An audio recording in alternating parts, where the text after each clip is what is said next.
नमस्ते साथीहरु सबैलाई।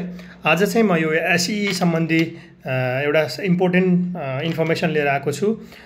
सायद 2081 सालको एसई को रिजल्ट चाहिँ आज असार 13 गते सायद 9-10 बजे बेलुका पब्लिस हुँदैछ मोस्ट प्रोबेबली हैन।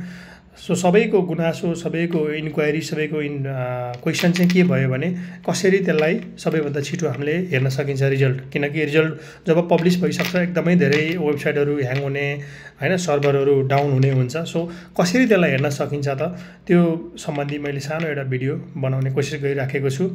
मेरो भिडियोलाई अन्तिम समय हेरेर साथ दिनु होला है साथीहरु। सो सबैभन्दा पहिला नेपाल टेलिकमको नम्बर 1600 मा एसएमएस पठाएर 1600 टाइप गरेर तपाईले आफ्नो सिमल नम्बर पठाइसकेपछि तपाईलाई उनीहरुले तपाईको सबै त्यहाँ रिजल्ट चाहिँ तपाईलाई दिन्छ। अर्को 1600 मा डायल गरेर पनि है, 1600 मा डायल गर्नुभयो भने तपाईहरुलाई उले तपाईको सिमल नम्बर माग्छ। सिमल नम्बर मागिसकेपछि त्यसरी पनि उनीहरुले तपाईको यो एसई को रिजल्ट चाहिँ तपाईलाई प्रोवाइड गर्छ है। अब तपाईको अर्को छ यो जानकी टेक्नोलोजी भन्ने छ, जानकी टेक्नोलोजी भन्ने छ हैन। त्यसमा पनि सिमल नम्बर राखेर 35001 मा तपाईले एसएमएस पठाएर या कल गरेर तपाईले रिजल्ट पत्ता लगाउन सक्नुहुन्छ। तर त्यो चाहिँ विचार गर्नु होला, तपाईले जति चोटी तपाईले कल गर्नुहुन्छ, एसएमएस पठाउनुहुन्छ, तपाईको 10 रुपैयाँ कि 7 रुपैयाँ पैसा काट्छ एभ्री मेसेज एभ्री कलको।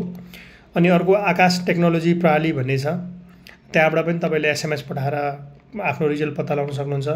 अर्को छ स्विफ्ट टेक्नोलोजी प्रणाली भन्ने छ, त्यसबाट पनि तपाईले पत्ता लगाउन सक्नुहुन्छ। अर्को छ आकाश टेक्नोलोजी प्रणाली हैन। अनि अर्को छ फेरि मैले रिपिट गरे स्विफ्ट टेक्नोलोजी भइहाल्यो अघि भने। अनि अर्को छ all star IT solution, all star IT solution छ, त्यसमा पनि तपाईले एसएमएस पठाएर तपाईले रिजल्ट चाहिँ पत्ता लगाउन सक्नुहुन्छ है। अब तपाई वेबसाइटबाट तपाईले हेर्न सक्नुहुन्छ। वेबसाइटबाट तपाईले हेर्न चाहनुहुन्छ भने रिजल्ट चाहिँ तपाईले एकदम नेपालको एकदम अफिसियली वेबसाइट एउटा भइहाल्यो www.se.government.np भयो। अनि अर्को छ राष्ट्रिय परीक्षा बोर्डको वेबसाइट भयो nev.gov.nep बाट। अनि अर्को भयो नेपाल टेलिकमको se.ntc.nep.np बाट भयो।